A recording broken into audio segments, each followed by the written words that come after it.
한국 요리의 독특한 특징은 전 세계 관광객들이 이 아름다운 나라를 방문하는 매력 중 하나입니다. 김치를 한 번도 맛보지 않았다면 김치의 땅의 영혼을 진정으로 느낄 수 없을 것입니다. 내가 한국말 못한다고 사기치는 거야? 한국 전라도 방문한 외국인이 갑자기 울부짖는데 여기 한국의 식당에서 울부짖는 외국인 여성이 있습니다. 그리고 식당 주인으로 보이는 한국인 남성은 그런 여성을 보며 맹렬히 따지고 있는데요. 그렇다면 그들에게 대체 무슨 일이 일어났던 것인지 자세한 내용 살펴보도록 하겠습니다. 헝가리 여성의 사연입니다. 저는 헝가리에 살고 있는 실비아라고 합니다. 저희 아빠는 3대째 내려오는 헝가리 전통 레스토랑을 운영 중이시며 저는 레스토랑을 물려받기 위해 아빠 밑에서 일과 요리를 배우는 중이죠. 할아버지가 레스토랑을 운영하셨을 때는 분명 외국에서도 시간 내서 찾아오는 유명 레스토랑이었다고 하는데 현재 저희 레스토랑은 파리만 날리고 손님이 뚝 끊겨버렸습니다.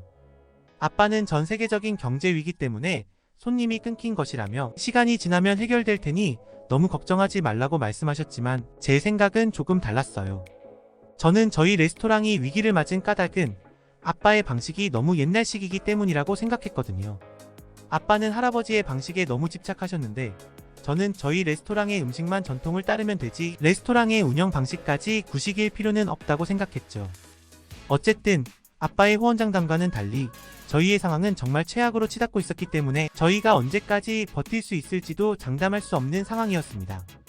그래서 특단의 조치를 취하기로 했어요. 바로 다른 나라 식당들의 방식을 조사하는 거였습니다. 아빠는 이런 제 결정에 찬성하시며 이탈리아나 프랑스 같은 서유럽 국가들을 다녀오라고 하셨어요. 그런 가까운 나라들은 헝가리에서 식당을 운영하는 모두가 가봤을 테니 차별성이 없을 것이라고 생각했거든요.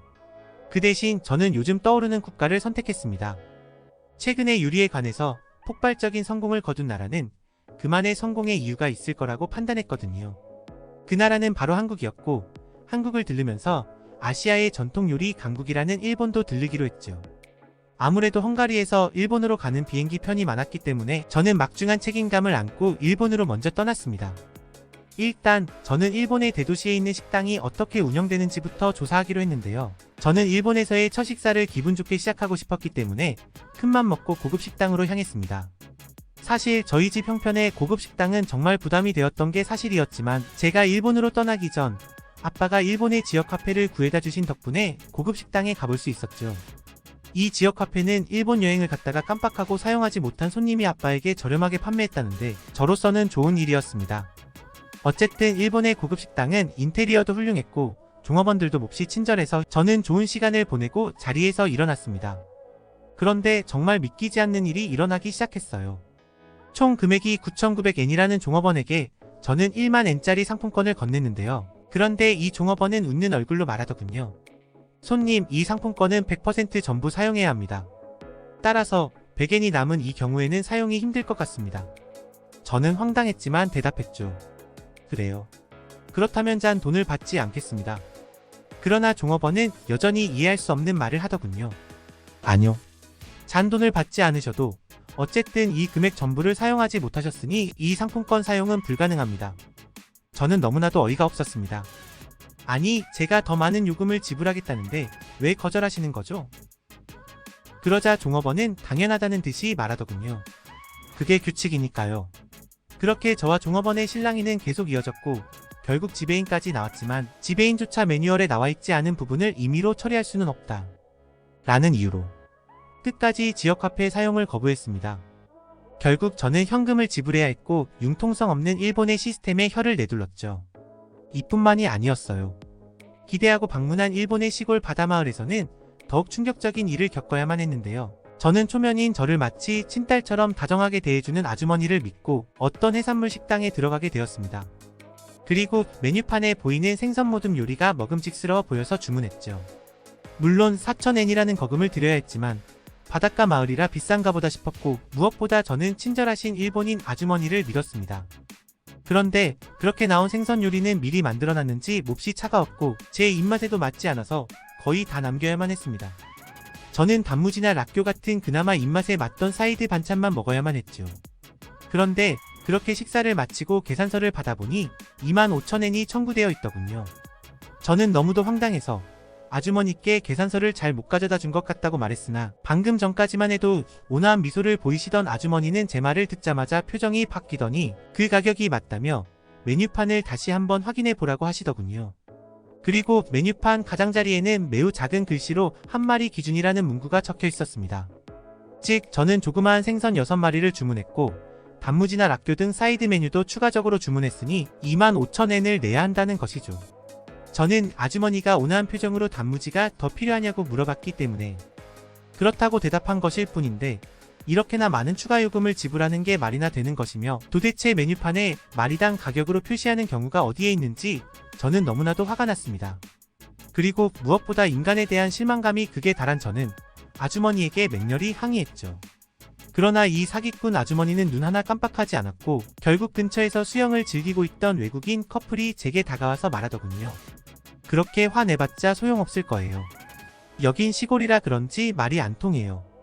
저희도 똑같은 수법에 당했고 겉과 속이 다른 일본인들에 질려서 이만 돌아가려고 합니다. 이 말을 들은 저는 그 길로 모든 일정을 취소한 채 한국으로 떠나버렸습니다. 이런 나라에 배울 건 단 하나도 없었고 일본은 정말 과대평가된 나라라고 느껴서 너무 실망스러웠거든요. 그리고 서유럽에 가라는 아빠의 말씀을 들을 걸 하는 후회도 밀려왔습니다. 지리적으로 인접한 국가일수록 문화가 비슷할 수밖에 없을 뿐더러 저는 전라도라는 한국의 지방에 방문할 예정이었기 때문에 한국도 일본과 별반 다르지 않을 거라고 생각했거든요. 그러나 저는 만약 이번에 사기를 당한다면 일본에서처럼 당하고만 있지는 않겠다고 다짐했고 비행기 안에서 한국어 욕을 잔뜩 공부한 채 한국으로 넘어갔습니다. 그렇게 일본에서 받은 상처 때문에 지친 저는 전라도에 도착한 뒤 그냥 눈에 보이는 아무 식당이나 들어가게 되었습니다. 그런데 저는 이 식당에 들어가자마자 엄청나게 후회하게 되었는데요. 식당 주인으로 보이는 한국인 아저씨는 몹시 험상궂게 생겼을 뿐더러 일본인들과 다르게 키와 체격도 매우 커서 너무 무서웠거든요. 저는 그의 얼굴을 보자마자 몸이 굳어버렸고 저도 모르게 얌전히 자리에 앉을 수밖에 없었답니다. 그리고 메뉴판 가장 위에 있는 게장이라는 요리를 주문하기로 했습니다.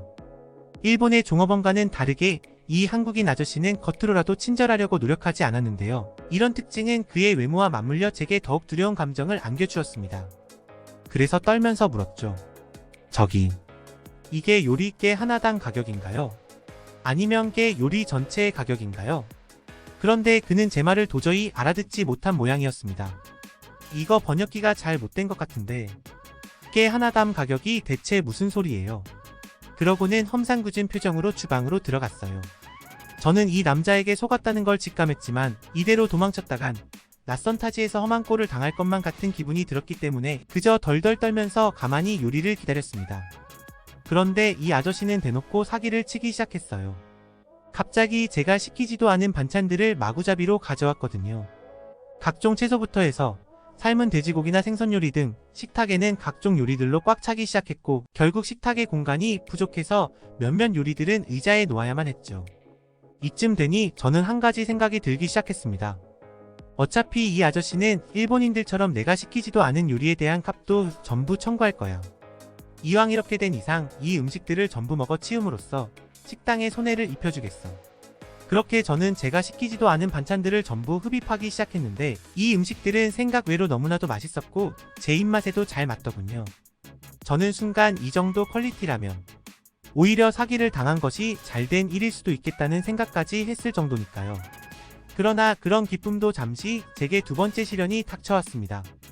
제가 몇 가지 반찬을 다 먹자 이 식당 주인 아저씨는 말도 없이 빈 그릇을 가져가더니 그릇에 반찬을 채워서 다시 가져왔기 때문이에요. 저는 일본에서의 기억이 떠올라 좌절했습니다. 이 아저씨는 반찬 리필에 대한 추가 요금도 받을 생각이었던 거죠. 대체 제게서 얼마나 뽑아먹으려고 이렇게 눈 하나 깜짝 안하고 사기를 치는지 한국이 너무도 원망스러워졌습니다. 저는 이 상황이 너무 분하고 억울해서 저도 모르게 비행기 안에서 공부한 한국어를 사용하며 울부짖었습니다. 젠장 X발. 걔 그렇게 외마디 소리를 내뱉은 저는 그대로 식탁에 머리를 파묻고 엉엉 울었고 제 울음소리를 들은 주인 아저씨는 놀라서 제게 달려왔어요. 험상궂은 외모와는 달리 이 아저씨는 제가 우니까 정말 어쩔 줄을 몰라 하더군요. 이 아저씨는 연신왓을 외쳤는데 아마 제가 왜 우냐고 묻는 모양이었습니다. 저는 번역기 앱을 이용해서 말했습니다. 지금 사기치는 거잖아요. 제가 시키지도 않은 메뉴를 가져다주고 다 먹은 반찬도 계속해서 채워주는 걸로 봐서 당신은 이에 대한 모든 요금을 제게 청구하려고 하는 걸로 보여요. 저희 아빠도 식당을 운영 중이고 식당 주인은 절대로 손해보는 장사를 하지 않거든요. 그 말을 들은 주인 아저씨는 황당하다는 듯 말했습니다. 한국에서는 적혀져 있는 요금 외에는 추가로 지불하는 요금이 일절 없어요. 이 반찬들은 모두 무료이며 저는 손해보는 장사 따위는 신경도 안 씁니다. 저는 손님들이 제 요리를 좋아해주는 데서 오는 만족감이 더 크거든요. 그러니 반찬도 마음껏 먹고 식사를 마치고 카운터에 있는 요구르트와 사탕까지 먹고 가요. 그렇게 말씀하시더니 곧이어 제가 주문한 게장 요리를 가져오셨습니다. 이 게장 요리는 그동안 제가 먹었던 요리 중에 가장 맛있었고 저는 우느라 소비한 칼로리를 전부 게장 요리로 보충했어요.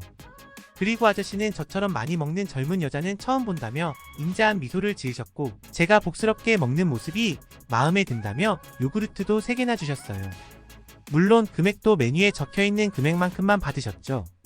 제가 전라도에서 방문한 다른 식당들도 이곳 식당처럼 엄청난 반찬들을 제공해줬고 식당 주인분들은 이 정도로 퍼주면 손해가 아닐까 하는 생각이 들 정도로 하나같이 제게 엄청난 음식을 가져다 주셨죠. 그리고 한국 음식을 잘 먹는 제 모습도 좋아해 주셨어요. 저는 이런 한국의 모습을 보고 많은 것을 배웠습니다. 레스토랑 운영의 가장 중요한 건 바로 진정성이었던 것이죠. 손님들은 이러한 진정성을 귀신같이 파악하고 무의식적으로 식당을 평가합니다. 일본처럼 겉으로만 친절한 게 아닌 한국처럼 행동으로서 친절함과 따스함을 보여주는 게 중요하다는 것을 직접 경험해 봄으로써 느꼈죠. 저희 식당은 그동안 일본식 서비스를 제공했다는 것을 느낀 저는 헝가리로 다시 돌아와서 한국의 방식을 도입하기 시작했습니다. 저희는 손님들을 위해 무료로 식전물과 식후 간식을 준비했고 원래 유료로 제공되던 빵을 무료로 제공하는 걸로 바꿨습니다. 처음에는 비용만 더 들고 효과도 없더군요. 아빠도 지금 이게 뭐하는 짓이냐며 유럽에서 이런 식으로 영업을 하면 망한다고 말씀하시며 저를 혼내셨죠. 하지만 저는 한국에서의 경험을 잊을 수 없었고 여기서 현실과 타협을 한다면 정말 후회가 될 것 같았습니다. 그렇게 딱 3개월 후 폭발적인 변화가 시작됐습니다. 손님들의 재방문율이 급격하게 상승했고 저희 레스토랑의 서비스에 만족한 손님들이 입소문을 내줘서 수많은 사람들이 몰리기 시작했거든요. 저희의 진정성이 손님들에게 통한 것입니다. 저는 저희 레스토랑을 다시 일으킨 건 제가 아닌 한국이라고 생각합니다. 저는 한국의 방식을 그대로 사용했을 뿐이거든요. 현재 저는 한국인들이 저희 레스토랑에 방문하면 식전주까지 공짜로 제공하고 있습니다. 한국인들만 보면 이유 없이 반갑거든요. 어쨌든 저는 내년에도 한국의 방식을 배우러 한국을 방문할 예정입니다. 한국은 정말 엄청난 나라예요. 이 외국인의 글은 여기까지입니다.